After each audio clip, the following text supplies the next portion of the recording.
आज पूरे विश्व में विश्व स्वास्थ्य दिवस मनाया जा रहा है। भारत में इस मौके पर लोकसभा अध्यक्ष ओम बिरला और केंद्रीय मंत्री सर्बानंद सोनोवाल ने लाल किले में योग उत्सव समारोह में हिस्सा लिया। उधर प्रधानमंत्री नरेंद्र मोदी ने भी इस अवसर पर लोगों के स्वास्थ्य की कामना की है। पीएम ने ट्वीट कर कहा कि सरकार आने वाले समय में समग्र स्वास्थ्य क्षेत्र को बढ़ावा देने के लिए अपने आयुष नेटवर्क को मजबूत करने जा रही है। पीएम ने कहा कि सस्ती स्वास्थ्य सेवा पर हमारे ध्यान ने गरीबों और मध्यम वर्ग के लिए महत्वपूर्ण बचत सुनिश्चित की है।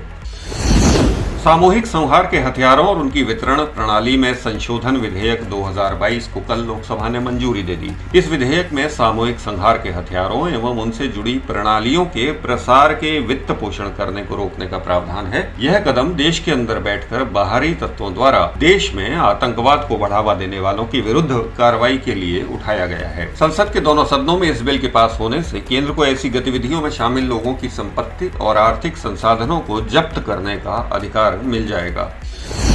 रक्षा क्षेत्र में आत्मनिर्भरता की दिशा में एक बड़ा कदम उठाते हुए रक्षा मंत्री राजनाथ सिंह ने आज रक्षा सामग्री की एक और सूची जारी की है। इस सामग्री का निर्माण देश में ही किया जाएगा। इससे पहले साल 2020 में 101 उत्पादों की पहली सूची और 2021 में 108 उपकरणों व अन्य सामान की दूसरी सूची जारी की जा चुकी है। अब तीसरी सूची में लगभग 100 चीजें शामिल की जा रही हैं। रक्षा मंत्रालय ने बताया है कि इन सूचियों में शामिल रक्षा सामग्री को साल 2025 तक देश में ही बनाया जाएगा। इसके बाद इनके आयात को प्रतिबंधित कर दिया जाएगा।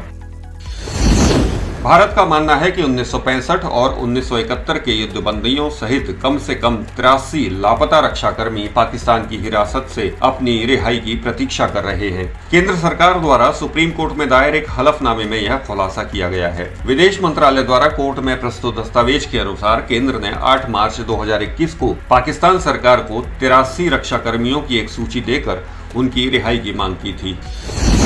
कर्नाटक के हिजाब विवाद पर अलकायदा के सरगना अयमन अल जवाहिरी द्वारा जारी किए गए वीडियो बयान पर प्रतिक्रिया देते हुए असम के मुख्यमंत्री हिमंत बिस्व शर्मा ने कहा है कि अलकायदा स्कूल कॉलेजों में यूनिफॉर्म पहनने का महत्व कभी नहीं समझेगा। शर्मा ने कहा कि कर्नाटक हाईकोर्ट ने स्पष्ट फैसला दिया है कि एक छात्र से ये उम्मीद नहीं है कि वह स्कूल कॉलेज की यूनिफॉर्म की जगह हिजाब पहने।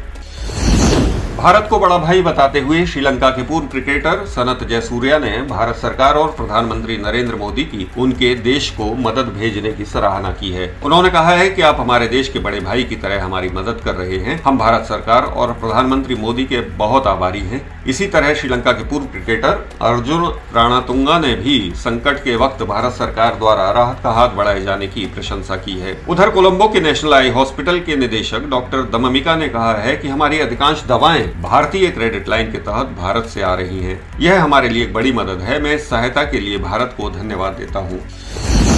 अंतर्राष्ट्रीय मुद्रा कोष यानी आईएमएफ ने भारत में खाद्य सुरक्षा को लेकर मोदी सरकार की तारीफ की है। आईएमएफ ने कहा है कि केंद्र सरकार ने कोरोना काल में गरीबों के लिए बहुत काम किया है। भारत ने फूड सिक्योरिटी स्कीम, प्रधानमंत्री गरीब कल्याण अन्न योजना के माध्यम से देश को अत्यधिक गरीबी की जकड़ में जाने से बचाया है। उल्लेखनीय है कि भारत में प्रधानमंत्री गरीब कल्याण अन्न योजना की शुरुआत 26 मार्च 2020 को की गई थी, जिसके तहत गरीबों को 5 किलो गेहूं और 5 किलो चावल प्रतिमाह दिया जाने लगा। प्रधानमंत्री की इस योजना की आईएमएफ ने खुलकर सराहना की है।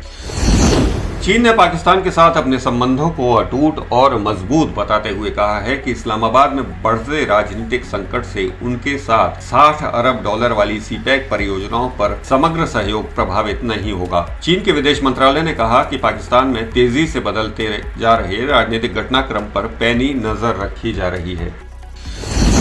संयुक्त राष्ट्र वॉच के कार्यकारी निदेशक हिलेल न्यूअर ने मानवाधिकारों और लोकतंत्र के लिए 2022 के जिनेवा शिखर सम्मेलन से अनुरोध किया है कि रूस, चीन और पाकिस्तान को संयुक्त राष्ट्र मानवाधिकार परिषद से बाहर कर दिया जाए। उन्होंने रूस को यूक्रेन पर हमला करने, चीन को मानवाधिकारों का उल्लंघन करने और पाकिस्तान को आतंकवाद फैलाने वाला बताते हुए इन तीनों देशों को परिषद से बाहर करने की अपील की है।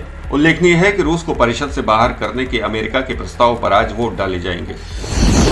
अमेरिका में जॉर्ज फ्लॉयड नाम के अश्वेत व्यक्ति की मौत के बाद ब्लैक लाइव्स मैटर अभियान छेड़ा गया था। इसी के नाम से black lives matter global network foundation नाम के एक संगठन ने दुनिया भर से बड़ी तादाद में चंदा जुटाया था, लेकिन अब उसी चंदे में गड़बड़ी का मामला सामने आया है। मीडिया में आए समाचारों के अनुसार इस अभियान से जुड़े 3 नेताओं पैट्रिक कुलर्स, एलिसिया गार्जा और मेलिना अब्दुल्ला ने चंदे में मिले $6 मिलियन से एक आलीशान बंगला खरीदा है। इस खबर के सामने आने के बाद से ब्लैक लाइव्स मैटर से जुड़े लोग खुद को ठगा हुआ महसूस कर रहे हैं।